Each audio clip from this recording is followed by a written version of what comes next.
Cucumber has been a liaison between USA and WWE for many, many, many years now. Well, 19 years, the Cucumber became a pickle. I'm telling you.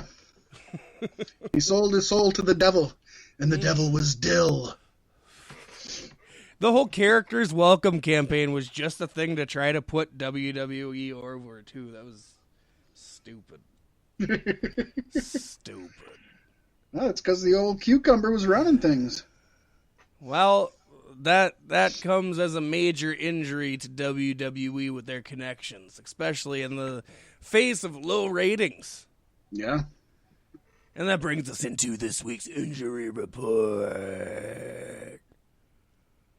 There was some speculation that Mickie James may have suffered a shoulder injury in the finish of Monday Night Raw. During the finish, the referee called for the bell while Mickie was down in the Oscar lock. The call came from out of nowhere, and it seems to confuse everyone involved.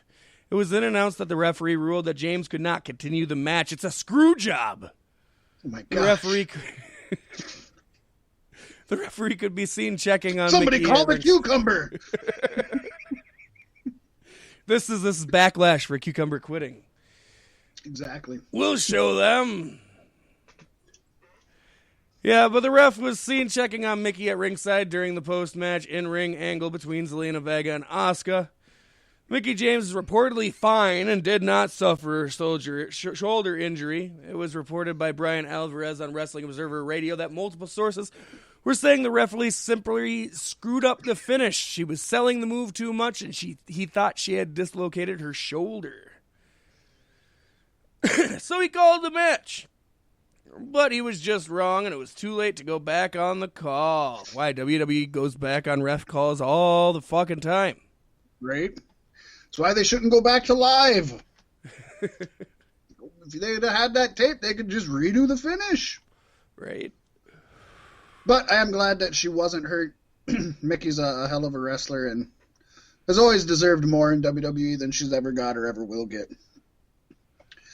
And at the end of here, our reports, we got Booker T, who is the latest pro wrestler to reveal that he had tested positive for COVID-19.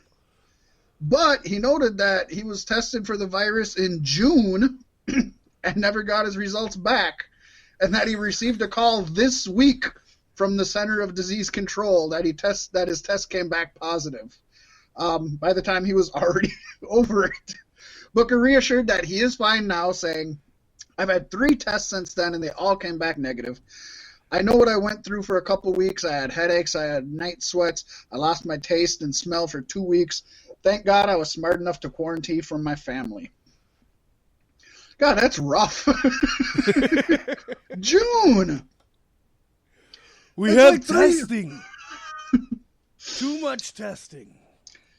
But at least he was smart enough. I give him credit for actually quarantining himself. I got a personal friend of mine right now whose kid is sick and has some symptoms that could be COVID. And they're just quarantining the whole family. They're like, screw it, we're just quarantined. You know, we haven't got until we get the test results back, we're just not doing anything, just staying at the house.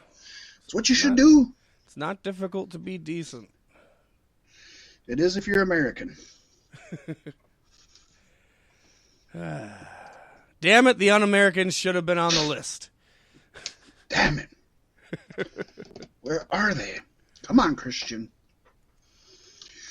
Oh, Paystee, with that, I think the Cucumber is out, man. Yeah, the Cucumber's out. The pickle is in. And Beef Sticks Podcast will be back next week for your listening enjoyment.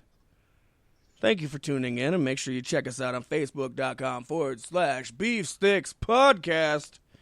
Send us all your hate mail because our underrated factions didn't add up to your underrated factions. And why the hell is Right to Censor #1? Right. Let's hear it. I want to hear it. Give us the hate. We thrive off it. Yes. With that being said, we'll see you next week, folks. Bye-bye.